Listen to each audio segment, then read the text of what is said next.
Joining us on the line to discuss is Speaker of the House, Mike Johnson. Speaker Johnson, thanks so much for taking the time. Really appreciate it. Hey, my friend. Great to be with you as always.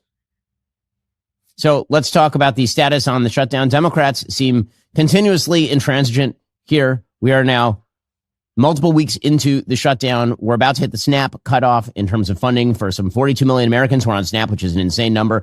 Where do we stand right now? Well, we stand in the same place we've been for 28 days. The Democrats are dug in the Senate. And I think it's really important for all of us to analyze the simple facts. People forget the Democrats are out breathlessly stating that Republicans are in charge of government, so this must somehow be our fault. That's partially true, but we're not in charge of the Senate. You have to have 60 votes in the Senate. We only have 53 Republicans. So the simple, clear fact is we must have Democrats to reopen the government. The other fact is they've now voted 13 times to keep it closed. And the big question is why? Why would they be doing this? You know, Ben, I think the answer is very clear for anyone who's paying attention, as exhibited most recently by Hakeem Jeffries, the Democrat leader in the House's endorsement of Mondami in New York on Friday. They are motivated by fear. They fear the radical left base, the Marxists in their party. They know that they will be challenged for their own seats. It is their own political survival they have put in front of the needs and the desperate demands of the country. So they care more about the Marxists and the pain that they'll endure from them than the pain they're inflicting on the American people. And that's clear for everyone to see. Now, Speaker Johnson, one of the things that's really astonishing about all this is, of course, their list of demands basically just involves rolling back a bill that they lost. I mean, the one big beautiful bill, which was a major legislative accomplishment by you and by Senate Majority Leader Thune and President Trump. They don't like it. And so now I guess their goal is they want to roll back many provisions of the OBBB in order to, I suppose, achieve a victory they couldn't have achieved any other way. And they are holding up the workings of government in order to do this. I've never seen a shutdown where the side that was demanding change was not blamed for the shutdown. Typically speaking, the side that is calling for a continuing resolution is usually considered properly, I think, by the American people to be the side that actually would like to keep the government open because it is just a continuation of government funding at current levels. It's Democrats who are demanding major changes. What are the major changes they're demanding here for those unfamiliar? Yeah, you're right on both counts. First of all, this is the first time in history that any party has had the audacity to shut the government down over a clean continuing resolution, clean CR. And that's really an important point. The Republicans are not demanding anything, Ben. This is Biden-era policies and spending that we were made to continue until now. We're working through the appropriations process to change all those priorities, but we hadn't finished that process yet. And so the clean CR simply continues exactly what has been done, what the Democrats have already voted for. They have no excuse. So what they're doing, again, motivated out of fear by the far left base, they can't face the angry mobs and the crowds and all of that. So they've decided to ask for the moon. And I mean, it's wild partisan spending priorities. Not only do they want us to restore free health care for illegal aliens paid for by U.S. taxpayers to the tune of almost $200 billion. They also want to give back money to the Corporation for Public Broadcasting, for example. They want $500 million to go to that cause.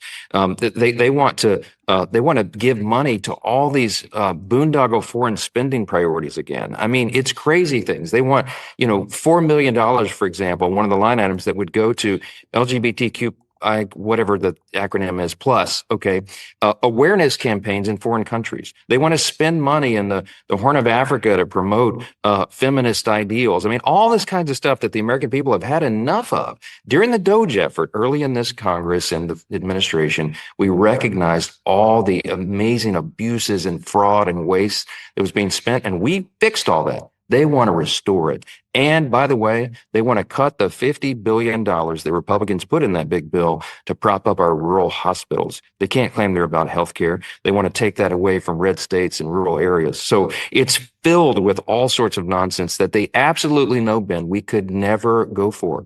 And that is the point. They want to shut the government down because they think it's going to hurt President Trump and the Republicans. But the American people are smarter than they give them credit for. Now, Speaker Johnson, one of the things about this shutdown that I find fascinating is the amount of attention that's paid to the shutdown outside of the Beltway, outside of the media, seems to be fairly low for most Americans, at least comparatively with other government shutdowns. I think part of that is because with Republicans in charge, there's been an attempt to mitigate the effects of the shutdown. Usually when Democrats are in charge, if there is some sort of shutdown, Democrats in the White House, Barack Obama did this, Joe Biden did the same thing. There is usually an attempt to maximize the amount of pain that Americans are suffering. So I'm old enough to remember when Barack Obama literally shut down outdoor World War II memorials that required no actual staffing in order to sort of maximize the pain that Americans were feeling over a government shutdown. Republicans seem to be trying to minimize that. There have been several bills that have been promoted in the House and the Senate that would have continued to pay members of the military, for example, would have continued to pay certain tranches of federal employees, keep the FAA working, and all the rest. And Democrats keep shutting that down in an attempt to maximize the amount of pain. So in this situation, it's not just that Democrats are calling for changes. They are the ones who are attempting to maximize the pain from their own refusal to reopen the government.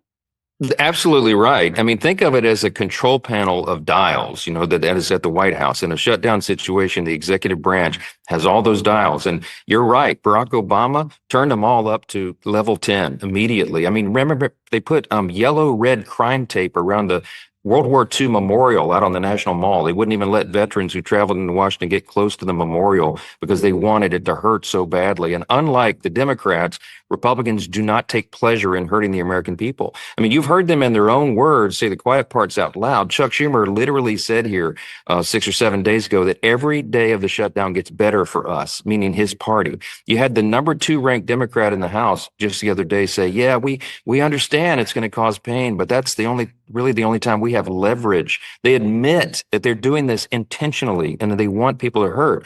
Conversely, you got the President Trump who doesn't want it. He's moving money around trying to find unobligated funds to cover troop pay and to cover SNAP benefits and all these other things. But we are running out of that money.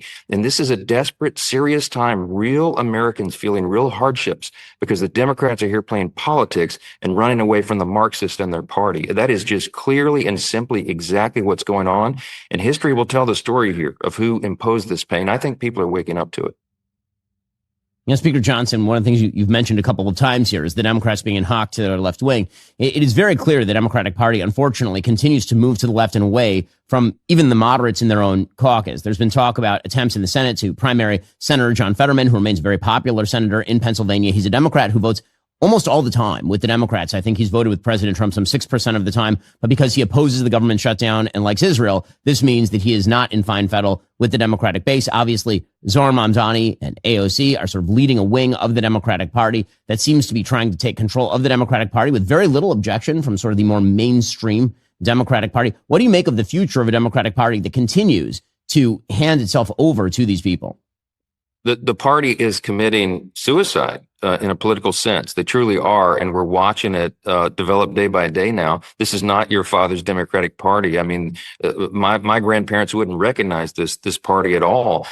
They have taken a hard turn to the left, and they have their pedal to the metal on that. They're going all the way. And you saw that they've endorsed Mamdani for mayor in New York City. I mean, you know what this guy is for. He's a radical leftist, a true Marxist in his ideology and his belief. And not only does he hate Israel and engage in anti-Semitism and endorse that kind of anti-Semitic speech, but I mean, he wants to defund the police and legalize prostitution and take over the means of production. I mean, the guy is a true communist, and they're supporting that. They're cheering it along. I saw his rally, a clip from his rally that he did with AOC and Bernie, where they stood up on the stage and literally promised everything for free to everyone.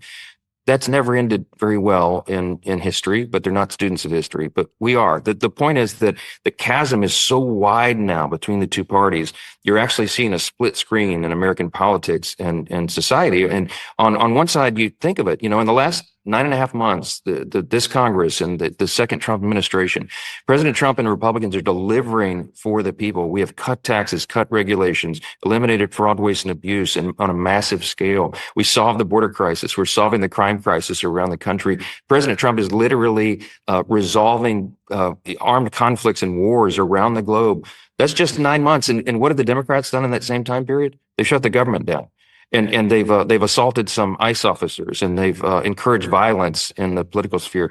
The stark contrast is so clear, and I think people see that. And hardworking Americans understand who is here every day working for them, trying to make their lives better, and who is engaging in this political obstruction and hugging up to the communists. I mean, when we get into this midterm election next year, we have quite a story to tell, and I think the facts speak for themselves. And it's a great time to be alive when you have the facts.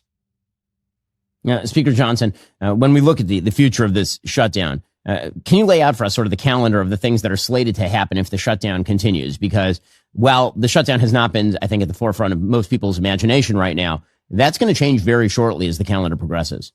It is really by the end of this week, because that the heroic measures that we discussed that the president and the administration have taken to mitigate the pain, we're running out of those funding sources. So there's a real question, as you and I speak right here, about whether the troops will get paid at the end of this month. We got them paid mid-month. We don't know if the next check is there. We had some benevolent donor give, everyone knows famously, $130 million.